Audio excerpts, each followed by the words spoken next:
Hola, ¿qué tal? Te doy la más cordial bienvenida a esta tercera unidad en la cual vamos a estar abordando dentro de nuestra materia de política y gestión de personal, nuestra tercera unidad. Básicamente estaremos hablando en esta tercera unidad de lo que es la política de colocación. Y bueno, para ello hemos preparado una serie de materiales que tenemos a tu disposición el día de hoy. Y bueno, vamos a empezar diciendo que una función es el conjunto de las actividades y comportamientos que se requieren de un individuo que ocupa un puesto determinado en una organización empresarial. De esta manera, todas las personas realizan funciones en distintas organizaciones. Algunos de ellos son obvios para el individuo en virtud de que va a conocer las tareas que le toca o que le corresponde realizar, aunque también reciben comunicación de otros miembros de la organización acerca de qué requieren o qué dependen de la función que realizan, y más aún cuando las actividades que desempeña el individuo necesitan cumplir con expectativas de los diferentes cargos o puestos. Dado este panorama, cabe mencionar que la organización empresarial es un conjunto integral de las funciones o de las actividades que se espera que desempeñen los individuos y los grupos que se superponen y que están formados por personas que también tienen expectativas depositadas en esas personas. Bueno, vamos a iniciar entonces con este primer apartado en el cual estamos observando por ahí algunas cuestiones de lo que son los esquemas tanto tradicional como el esquema moderno. Y bueno, vamos a ver que hay diferentes procesos para colocar a las personas. Por un lado, en el esquema tradicional tenemos lo que es el modelo mecanicista, es decir, aquellas cuestiones que son mecánicas, que son constantes, que son repetitivas de manera continua. En esta situación se toma mucha importancia en la parte de la eficiencia. Se hace énfasis también en factores higiénicos, la estabilidad del individuo, el conservadurismo propiamente, y se busca permanencia, y obviamente es un puesto que en el tiempo permanece definitivo. Por el otro lado tenemos el esquema moderno, el cual es un modelo propiamente orgánico. Aquí se busca más que la eficiencia, se busca propiamente lo que es la eficacia. Se involucran factores de motivación. Hay mucha inestabilidad y obviamente todo esto genera cambios dentro del desarrollo de los puestos. Se busca, uno de los factores importantes, la innovación y la creatividad, y obviamente esto es provisional y mutable. Quiere decir que en el transcurso del tiempo pues esas cuestiones van cambiando. Bueno, el siguiente punto que vamos a abordar propiamente es la orientación de las personas, y tenemos en primera parte o como primer punto lo que es la cultura organizacional. La vamos a entender como conjunto o el conjunto de hábitos y creencias establecidos por las normas, los valores, las actitudes y las expectativas que comparten todos los miembros de la organización.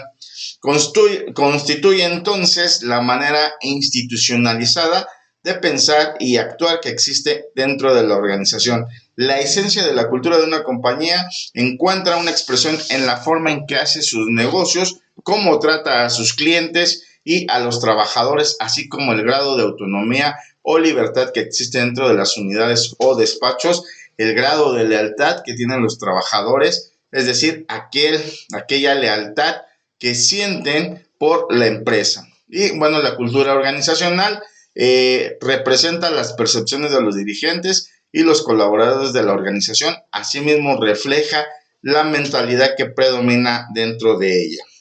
Y bueno, dentro de la cultura organizacional está representada, como ya lo hemos mencionado, por una serie de elementos. Entre ellos es el primero, el comportamiento diario que tienen las personas, las normas o las reglas relativas a los grupos y sus comportamientos. Por ejemplo, los ratos de descanso, la hora de comer, los días en los cuales se viste de manera informal, los días que no se llega uniformado a la empresa, los valores dominantes que define una organización, como lo que es ética, respeto a las personas, la calidad de sus productos, así como el tipo de precios que manejan y la filosofía administrativa. Por otro lado están también lo que son las reglas del juego, todas ellas entendidas dentro de la manera en que funcionan las cosas, es decir, lo que un nuevo trabajador necesita aprender para salir bien librado y ser aceptado dentro de los grupos.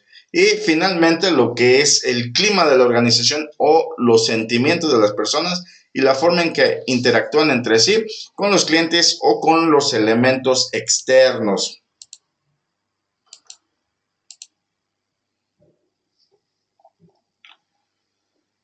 Y bueno, lo que sigue básicamente es el modelado de trabajo y vamos a entender que para hablar del modelado de trabajo tenemos que hablar precisamente de lo que es el concepto de puesto. Este concepto va a surgir con la división del trabajo impuesta por el viejo y tradicional modelo burocrático y de la misma manera en que el viejo y tradicional organigrama con sus departamentos y divisiones también provenientes de ese modelo burocrático es sustituido por nuevos formatos organizacionales. Los puestos se van transformando gradualmente en actividades conjuntas a partir de equipo. No obstante, en muchas organizaciones todavía está intacto el concepto de puesto y numerosos órganos de recursos humanos aún analizan y describen los puestos como en el pasado.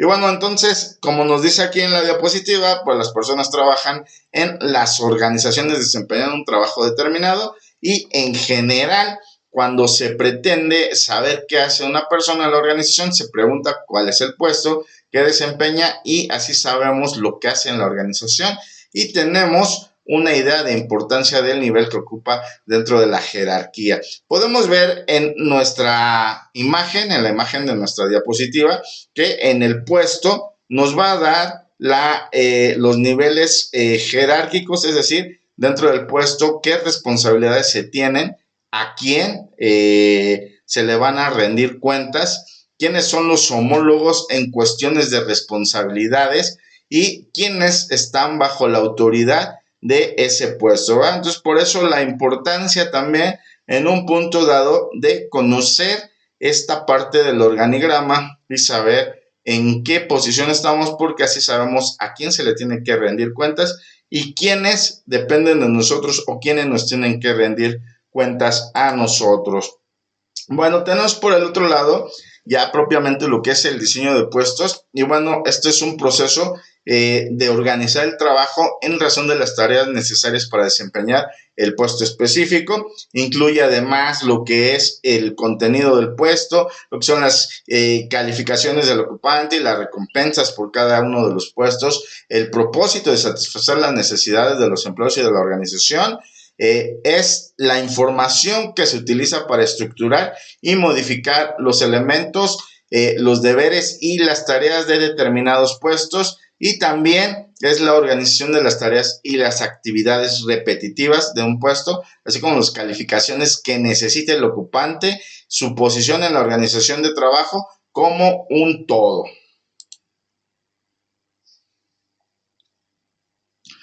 Y bueno, hay una serie de aspectos motivacionales dentro del diseño de puestos. Las dimensiones profundas propenden a crear tres estados psicológicos. La primera es la percepción del significado del trabajo, que es el grado en que el ocupante siente que su trabajo es importante, que es valioso y obviamente que contribuye a la organización. La segunda es la percepción de responsabilidad por los resultados del trabajo y es el grado en que el ocupante se siente personalmente responsable por el trabajo y que los resultados de ese trabajo dependen de él. Y la tercera es el conocimiento de los resultados del trabajo, que es el grado en el cual el ocupante tiene conocimientos de su trabajo y autoevalúa su desempeño. Todos estos conceptos, pues obviamente son en función propiamente de motivar de alguna manera el diseño de lo que son los puestos.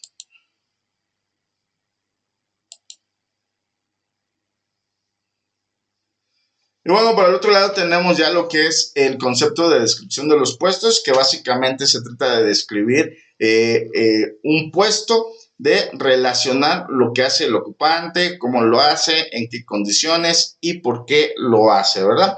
Además, la descripción del puesto es un retrato simplificado de todo lo que es el contenido y la de las principales responsabilidades que se tienen en ese puesto. El formato común de la descripción del puesto pues incluye el título del puesto, el resumen de las actividades que van a ser desempeñadas a grandes rasgos y las principales responsabilidades. Muchas veces también se incluye las relaciones de comunicación del puesto con otros puestos y bueno, la descripción del puesto entonces está relacionada de forma breve cómo se aplican y se relacionan las diferentes tareas, qué obligaciones se tienen y cuáles son las responsabilidades. Básicamente eso sería lo que es el concepto de descripción del puesto.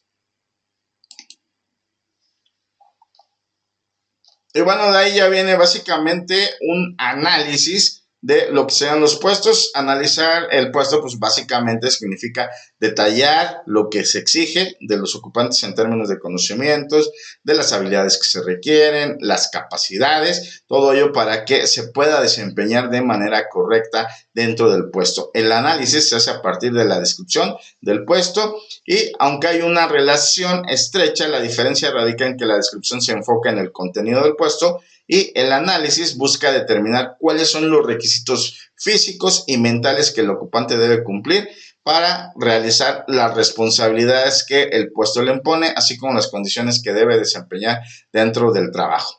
Y bueno, dentro de esta diapositiva, pues nos encontramos con los requisitos mentales en primera instancia, es decir, cuál es la instrucción básica necesaria, cuáles los niveles básicos que requerimos para ese puesto. Recordamos que en algunas ocasiones pues se requieren hacer ciertas cuestiones dentro de la operación propiamente de la realización de las actividades que conlleva saber sumar, restar, dividir, etcétera, etcétera, y que necesitan propiamente una instrucción académica básica. Entonces estamos hablando que muchas de las empresas consideran este factor como algo básico para poder contratar a una persona, por lo cual se les pide algún nivel académico básico para ingresar a realizar dicha actividad, aunque propiamente no requiera mayor cuestión que las instrucciones necesariamente básicas, ¿verdad? Y bueno, de ahí viene lo que sería experiencia anterior. Si hay necesidad propiamente de que se tenga una experiencia en el puesto, pues en este apartado se solicita. Asimismo, la iniciativa y las actitudes que requieran. Tenemos por el otro lado los requisitos físicos. Ahí hablamos pues propiamente del esfuerzo físico que hay que realizar, concentración visual o mental, las destrezas o las habilidades físicas que se requieran y en un momento dado también la complexión física. Tenemos en el siguiente aspecto la responsabilidad, cuando requiere supervisar a personas o cuando se requiere utilizar un material, un equipamiento o un instrumento específicos. Cuando se requiere también manejar dinero, títulos o documentos, o cuando se tienen contactos que son internos o externos, ya sea con clientes o con personal de la empresa, ¿verdad? Y las condiciones de trabajo, en la cuestión del ambiente físico del trabajo, así como los riesgos de accidentes si hubiera dentro de ese puesto, ¿verdad? Entonces, vamos a entender que el análisis de puestos, como podemos darnos cuenta, se ocupa de las especificaciones propiamente del puesto en relación con la persona que lo va a ocupar, ¿verdad? Y funciona como un análisis comparativo de las exigencias, es decir, de los requisitos que el puesto impone a la persona que lo va a ocupar desde el punto de vista mental y físico, así como las responsabilidades y las condiciones que se tiene en la parte laboral. Y para que el análisis de puestos tenga una base concreta de comparación, pues se debe fundamentar en los factores de especificaciones. Y bueno, vamos a ir cerrando ya esta cápsula. Vamos a ir hablando del último tema de esta tercera unidad, que básicamente es la evaluación de desempeño. Y bueno, la primera preocupación de las empresas y de recursos humanos es qué es lo que se debe medir, ¿verdad? Y bueno, por lo general, la base de la medición, de la evaluación y del monitoreo se fundamenta en estos 4 aspectos que tenemos aquí en esta diapositiva, que son los resultados, los cuales deben ser concretos y finales de una organización que desea alcanzar dentro de un determinado periodo. El otro aspecto importante es el desempeño, básicamente es el comportamiento o los medios instrumentales con los que se pretende ponerlo en práctica.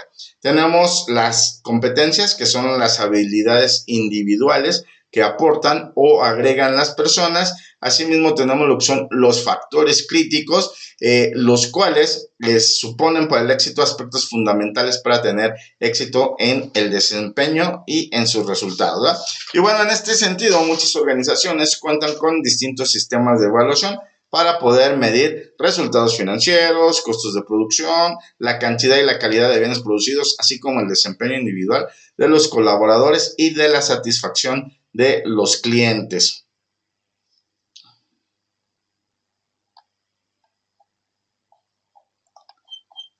Bueno, lo siguiente es que, ¿por qué se evalúa? Bueno, se evalúan por, en primera instancia, todas las personas necesitan propiamente recibir retroalimentación, es decir, qué cosas dentro de su puesto, dentro de sus actividades están haciendo bien, qué cosas no están haciendo bien, dónde hay que corregir, y bueno, algunos aspectos que generalmente pues pueden ser maleables. Además, hay otras razones, como por ejemplo la parte de recompensas, la retroalimentación, que ya hemos dicho, la parte de desarrollo. Cuando una persona conoce cuáles son sus fortalezas dentro de las actividades, pues obviamente se pueden explotar esas fortalezas para permitir en un momento dado generar crecimiento dentro de la empresa. Las relaciones también, lo que es la percepción, por supuesto, y el potencial que genera en desarrollo, ¿verdad? Y bueno, después de todo esto viene los tipos de evaluación. Hay una evaluación que conocemos como evaluación 360, para que a algún empleado, a algún trabajador se le pueda hacer una evaluación de 360, pues tiene que tener una fortaleza mental considerable, porque en este aspecto hay una evaluación tanto de los clientes, es decir, de las personas que pueden ser clientes recurrentes, clientes externos, de las personas que están bajo su mando, de las personas que lo mandan a él, de los homólogos, es decir, de las personas que están a su mismo nivel. Y bueno, básicamente es una herramienta de desarrollo profesional y personal, porque va a identificar todo lo que son las potencialidades que tiene esa persona, pero también todas las debilidades que tiene. Entonces se requiere en un momento dado pues una seguridad muy firme en la forma de cómo va a recibir todos los comentarios de todas esas personas que están involucradas en este tipo de evaluación. Es una evaluación muy completa que obviamente va a vislumbrar sin lugar a duda muchos puntos débiles, y que si no es tomada de manera adecuada, pues puede generar una ruptura generalmente con la empresa, ¿verdad? Y bueno, posterior a esto, pues llegamos ya básicamente a lo que es la parte final, que ya es básicamente la aplicación de la evaluación de desempeño. Y bueno, esta aplicación tiene varias cuestiones. Una de ellas es el proceso para sumar a las personas, y dentro de este aspecto tenemos que la evaluación de desempeño va a funcionar como un insumo para el inventario de habilidades, todo esto con el fin de construir un banco de talentos y la planificación de los recursos humanos. La segunda es que estos procesos son para colocar a las personas, es decir, proporciona la información respecto a la forma en que las personas se integran y se identifican con sus puestos, las tareas y las competencias que se tienen. Y finalmente, los procesos para recompensar a las personas, ¿verdad? Es decir, indican si las personas se sienten motivadas y recompensadas por la organización, y ayudan a la organización también a decidir quién debe recibir recompensas como aumentos de salario, promociones, o a decidir quién debe ser separado de la organización. En suma, pues todas ellas deben fomentar la iniciativa, desarrollar el sentido de responsabilidad y estimular el esfuerzo por hacer mejor las cosas. Bueno, pues con esto estamos concluyendo esta tercera unidad, en la cual espero que los conceptos aquí tratados hayan quedado claros, y nos estamos viendo entonces en nuestra cápsula número 4, con la cual estaremos cerrando ya el material digital que corresponde a esta materia. Hasta pronto y mucho éxito.